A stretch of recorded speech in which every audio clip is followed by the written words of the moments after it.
Hi, it's Mark Owen from Moose Marketing and PR, the editor of Punchline magazine, and welcome to Punchline Talks, the business breakfast briefers, where each week I invite a panel of business experts to review the morning newspapers, find out what's going on in their own individual businesses and their own individual business sectors, and finally, what's caught their eye in this week's Punchline. If you like the show, please like, share, and subscribe. And I'd just like to thank our fantastic sponsors, Hazelwood's Accountants and Business Advisors. So absolutely fantastic to back this show. Let's kick off by sharing my screen a second. Turn to the national newspapers from the BBC.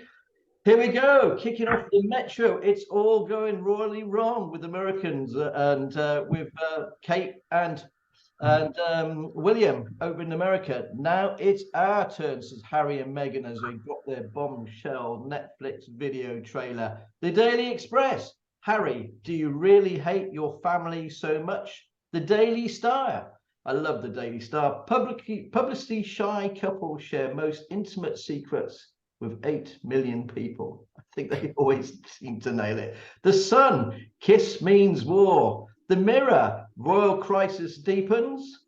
The Times, halt strikes with festive truce, rail union urged. The Guardian, NHS union chiefs meet to plan joint Christmas strike.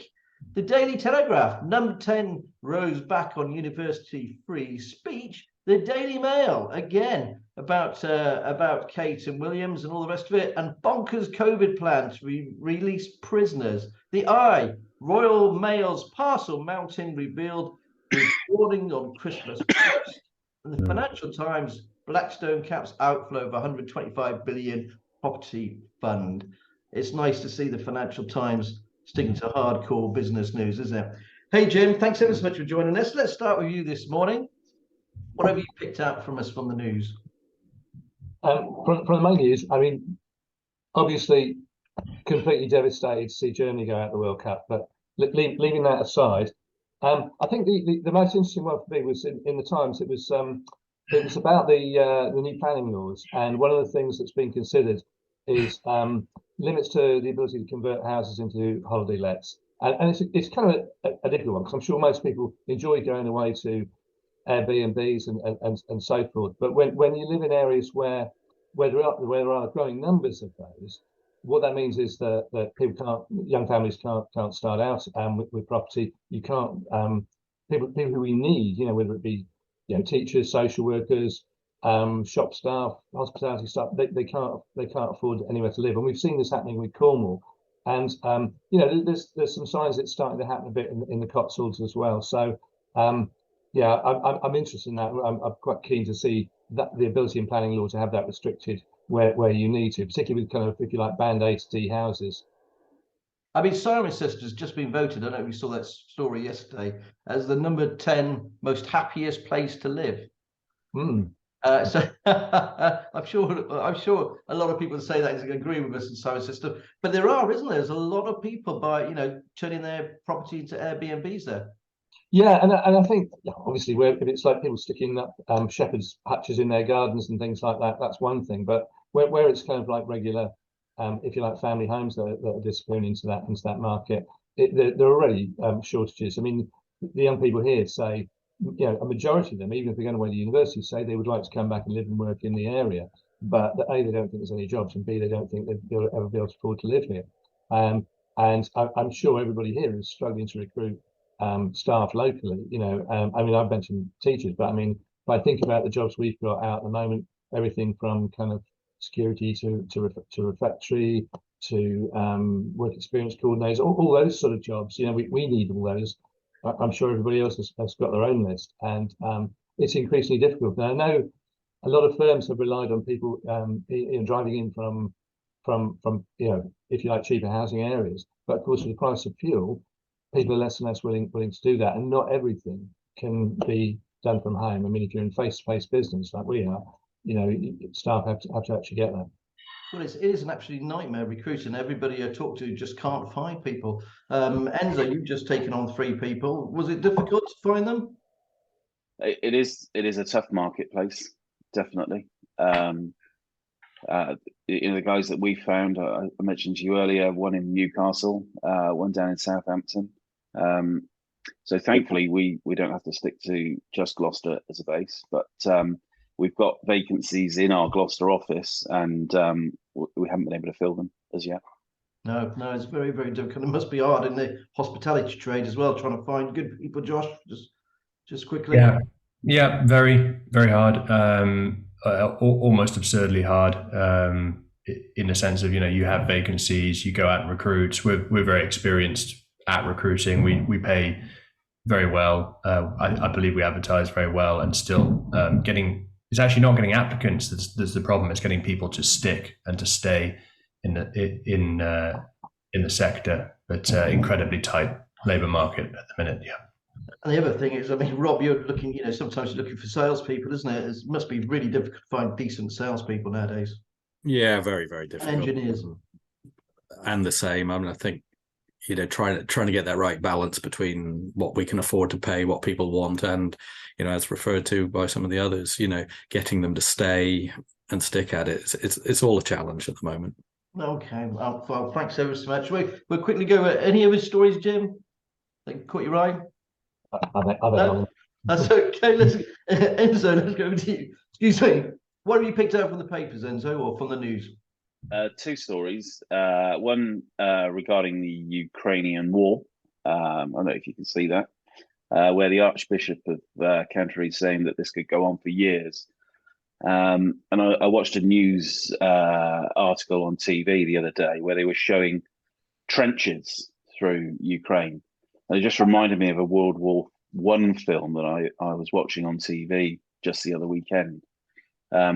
It just seems so ridiculous that we can't settle, or the world can't settle this war without having to go to conflict. And it's amazing, isn't it? Sort of what's happening in Dubai, in Qatar, and you've got the world celebrating football. You've got this terrible war in Europe.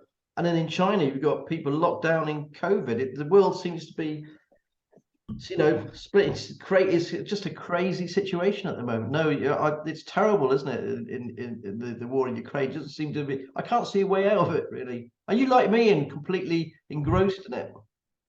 Well, I watch the news. There's not so much of it right now because of other things, but it's just mind-blowing to see even the infrastructure of Ukraine being blasted to pieces, and the cost involved to bring that back to life at some point in the future. It's just mind-blowing, really.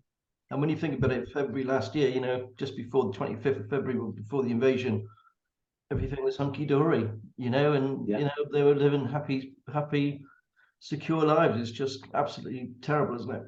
Well, thanks for that, Enzo. Let's go over to you, Joshua. What have you picked out from the news, please? Yeah, I picked out a couple of articles. The first one is titled "Zero COVID Can't Continue in China." It was a piece in The Guardian by UG on Wednesday. And it's an interesting little opinion piece. It basically details how local government in China has defaulted back into the 2020-2021 policies of zero COVID in the absence of any clearer guidance on an exit route from central government. Obviously, zero COVID has taken a massive toll on people in China. Their mobility has been restricted. You'll have all seen it in the press. Pretty dystopian sounding stuff by our standards. And you'll have seen also, the recent protests in cities across China, which is pretty unprecedented and pretty staggering given the penalties for speaking out against the regime over there. And I just think that's a fascinating thing to see play out. It's slightly gut-wrenching because there's so much human suffering in it. But I think the impact on the economy for us is one to really watch. And I think, what Beijing decides to do with its zero COVID policy and whether they can create an exit ramp for themselves with some clear policy, maybe a vaccination program, and create some readiness for a big exit wave of cases, or whether they decide to triple down really into this zero COVID piece. I think it's going to have a massive impact on inflation globally. I knew China was a massive producer, but the statistic in this article is China produces 30% of all of the goods made in the world. I hadn't realized it was quite such a huge proportion of the world's manufacturing. So, it's just fascinating to see whether they open up, whether they can get that economy actually functioning again, or whether we're gonna see that zero COVID persist and sort of supply side inflationary pressure continue. I guess it's going to be a big piece. It's funny, isn't it? Because not many of us have even thought about Ukraine. How much Ukraine produced was a big eye opener for all of us as well. The amount of grain that they export across the world, is the breadbasket basically of the world. I never even knew that, knew that at all. No, you're dead right. And of course, they're really brave to do what they're doing in China with their facial recognition cameras nowadays that recognize everybody. You've got to have, you've got to be quite desperate to come out and demonstrate against the regime in China, isn't it? Yeah, I think so. And then there was a second piece that caught my eye, which was in the FT, and that was actually much closer to home. That was a piece titled "How Can Britain Solve Its Post-Brexit Labour Shortage?" And unfortunately, it didn't give any answers, but it did highlight this weird contrast we seem to have, where we've just announced net migration figures of over 500,000 coming in, and a lot of the the political rhetoric now is around lowering that. We're hearing Rishi Sunak's reviewing student visas to come and study, for instance, and yet we've got businesses across sectors with huge staffing shortages, and it's clearly choking growth. I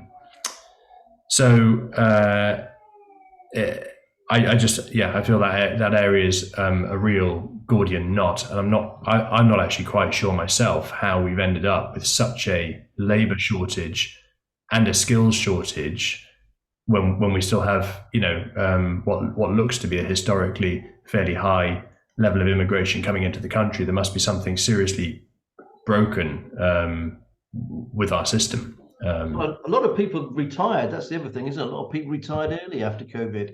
A lot of people, I always call it the great inheritance. I bang on about it sometimes, but the great inheritance. A lot of people inherited a lot of money, where they thought perhaps they'd be looking after their elderly relatives, and suddenly they've got the extra money because unfortunately their relatives have passed away, and suddenly they've got this extra money, and they're thinking to themselves, I don't need to work anymore, after going through COVID. So they're not going to go back into the workplace. So all those people have disappeared. The young are all in university, and then we've got new foreign people to come and help and do all the jobs that we don't want to do. I don't know. It's funny. A lot of people don't want to talk about Brexit. Have you noticed that? It seems like it's so divisive still that. Anyway, I'm not even going to talk about it. Rob, let's get to you. Thanks ever so much for that, Joshua. Rob, what have you picked up on the stories, please? Yeah, a couple of things, and I'm going to start with the intellectual end of the world, and strike mayor before Christmas from the Sun. They always come up with good headlines, deeply thought through ones, obviously. But I think in a way, it sort of ties in with what Enzo and my eyesight's terrible. Josh have said earlier about starting with Ukraine, China, inflation. The next stage of that is affecting us quite badly right now, and that's all the strikes and threats of strikes that are going on, and it seems to be gathering some momentum with the build up to Christmas. From a union's point of view, that it's good, maybe a good negotiating stance to try and grab people, but we're in this catch-22, aren't we? We understand the cost of living is going up for people. People are facing hardship, but by requesting more and more wages, that's putting more and more pressure on inflation itself. If they get it, it puts more and more pressure on us as small business employers, big business employers, to be able to maintain those jobs. And I haven't got a magic solution to this. I don't know the answer, but I just think we're in this circular, if we're not careful, vicious circle of chasing more wages, feeding more inflation, less jobs, etc., etc. And how as I say, I have no idea how you break this chain, and I'm sympathetic for a lot of those people who genuinely need some more money. But on the other hand, I'm very sympathetic for small business owners who've got to somehow try and pay for it. It's funny you mentioned that, actually, because I took it out of the paper as well. And what the Sun have done, have broken it down very cleverly into the days of Christmas. And every single day, the unions have coordinated that there is some sort of strike going on, whether it's rail, nurses, postage, right across the board, actually. And what they're trying to do is bring the whole government or the country to a standstill. It's a real worry. It's like the winter of discontent. But the trouble is, the country is broke after COVID, and I personally feel we've all got to try and buckle down together. But you are right; it's very difficult if you don't have enough money to, feed your kids and all the rest of it. Really. No, thanks for that, Rob. Okay, well, crack on with Jim. Jim, obviously you're there in Cirencester College. Load of work's going on at the moment. Can you explain what's going on, please? But you're on mute, Jim. Sorry. I was being a good boy earlier on. Yeah, we've got about £10 million worth of capital works going on at the moment. So the main one, which is nearly finished, hopefully will be finished by the end of January, is the new T-level centre. So that's to house most of the T-levels that need big workshop space. So things like engineering, construction, there's big space for health, business, and so forth. So that's going to be a bit of a game changer for us, because we just haven't had the space to have machinery and that kind of training in the college. And hopefully that's going to be good news for the local economy as well. We've also got our refectories. I think our refectory probably was built in the 1960s for about 200 students, and we've got 2,800 on site. So yeah, it's creaking at the seams. And we've inherited a 1950s, it was a girls' secondary modern, I believe, which is no one's going to give us the money to knock down, and probably they shouldn't, because it's structurally sound. But inside, it's not really fit for purpose at all. So we're gutting 2 floors of that, and those are going to be sort of creative spaces, because we got the new creative T-levels coming out in September.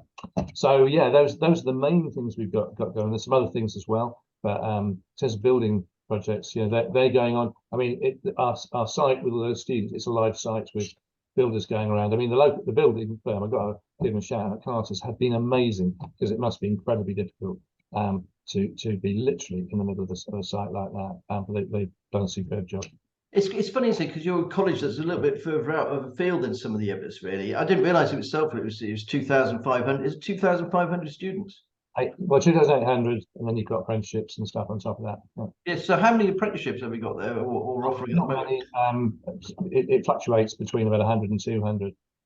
It's never really sort of grown that much. But they've sort of changed the focus recently in terms of the things that they've gone after.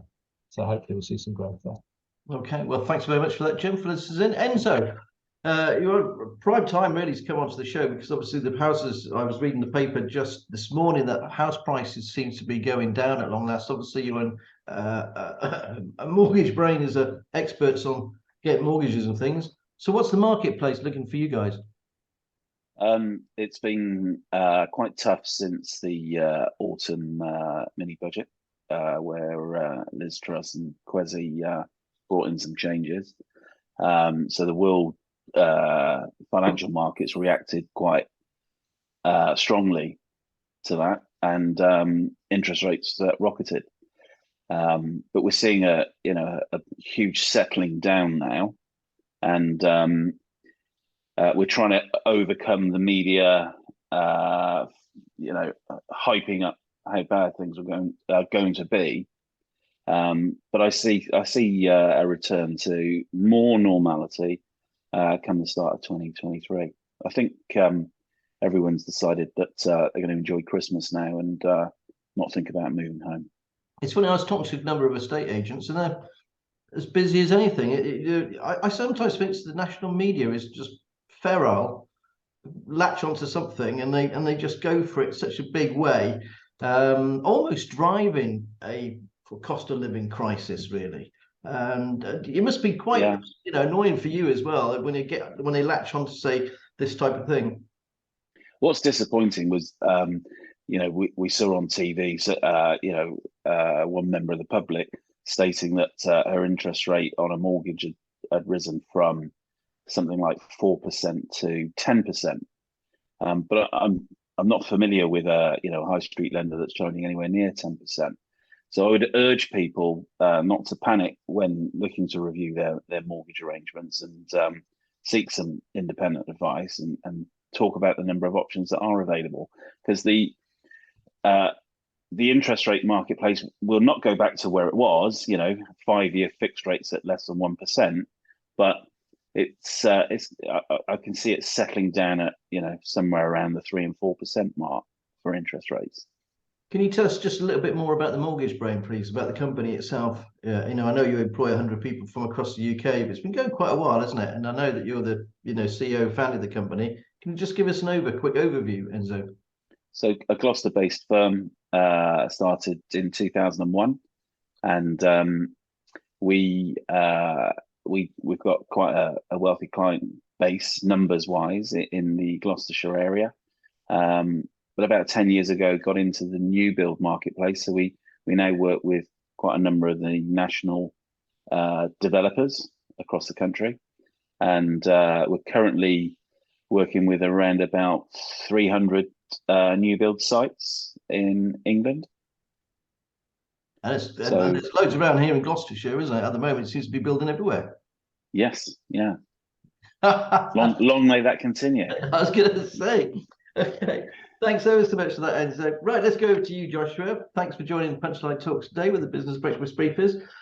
Goodness, Huffkins, you've got a couple of... Do you want to tell us more about the company, please? So it's a bakery, and you've got the cafe. Let's start from the beginning. Yeah, well, it's a 130-year-old company, founded around 1890. As it stands today, we have a bakery in Witney in Oxfordshire, and we've just opened our 9th cafe tea room. We also have a wholesale business that operates out of the bakery, an online business again that operates out of the bakery, and we do some export and licensing work in Japan as well. So that's us in a nutshell. And how is it sort of going at the moment? The hospitality sector and tea rooms. Are you really busy at the moment, or are you seeing a drop off? Or Christmas should be a busy time in the high street. Yeah, it's a slightly fractured playing field, really. We've got incredibly hot inflation coming up underneath us. For the sector, that's a massive problem, because customers are not really ready to run with the price increases that are required in order to maintain a margin.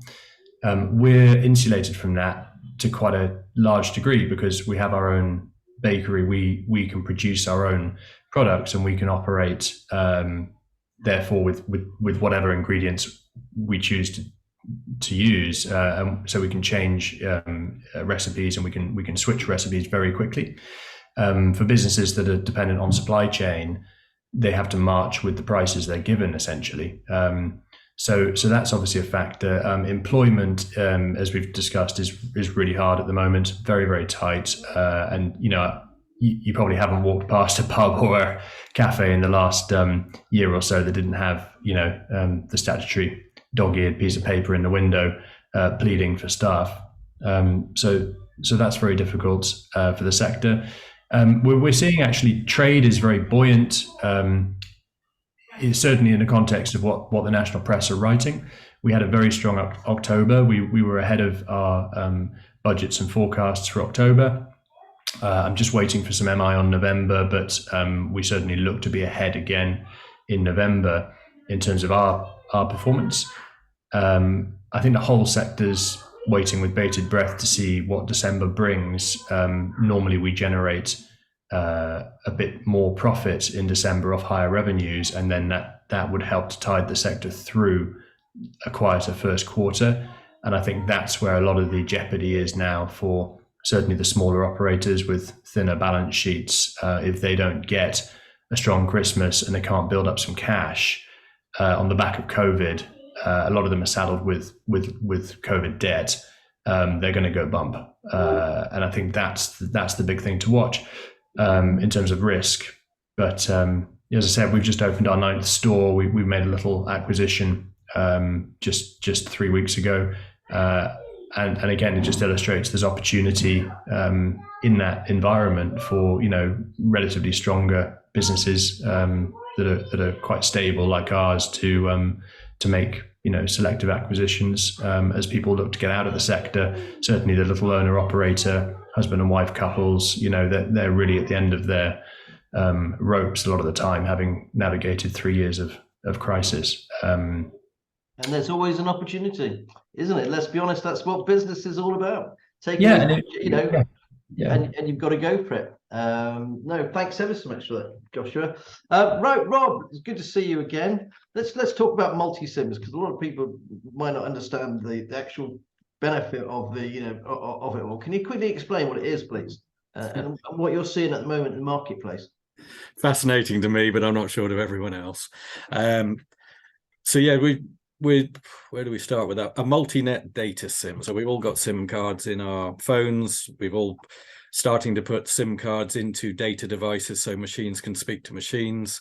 And the latest wave of SIM cards are multi-net SIMs. So they will pick up any one of the 4 major networks out there, and if one fails, it bounces to the next one.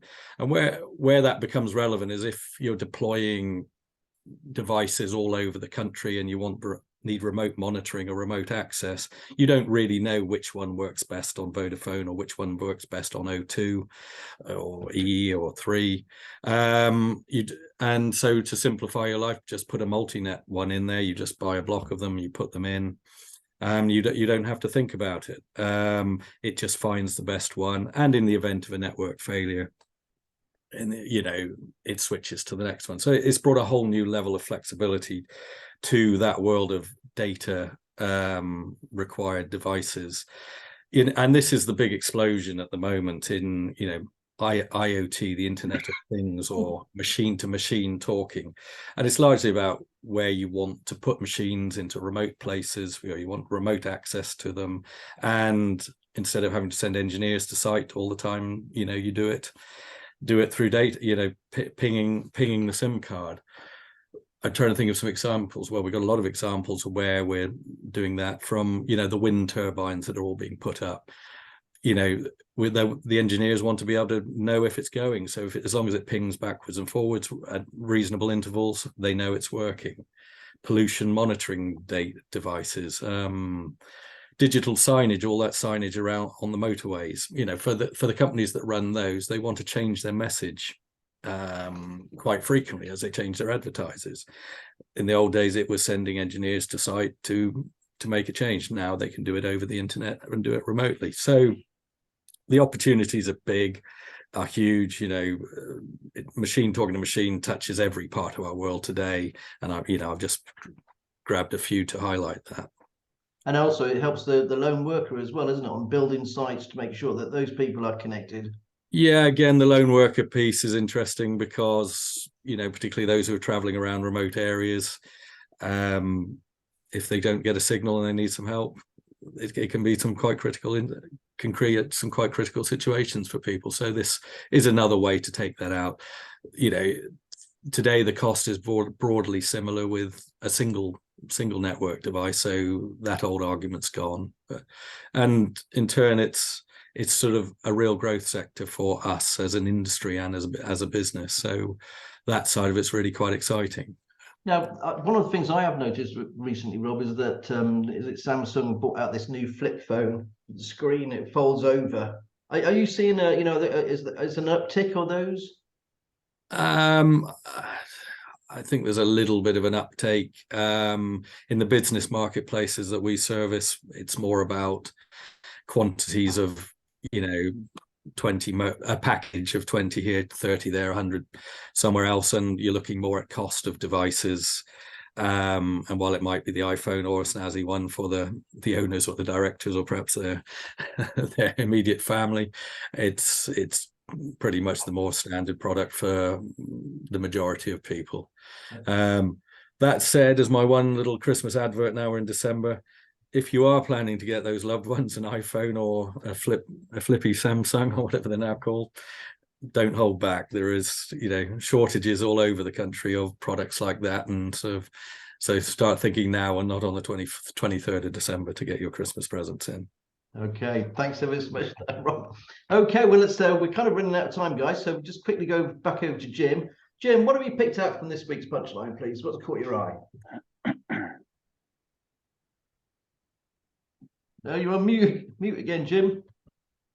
Yeah, I think what always catches my eye the punchline thing is companies I either didn't know existed and they're kind of interesting, or companies I've heard of but I didn't know were in Gloucestershire. So I mean, things like I didn't know Weird Fish were based in Tewkesbury, and as you know, we're bringing a new textiles and fashion tea level out in September. So I'm thinking, right, we'll be contacting them. I think. And there's that new diagnostic centre going to Cheltenham, which again, we're developing courses for kind of medical science and things like that. So that's of interest. I think the main one was the Vasarian one, of yet another use for graphene. It's that kind of amazing material. This time in cycle oils and things. And we're actually getting something built here. When an architect who's working for them is building us some outdoor furniture for the students.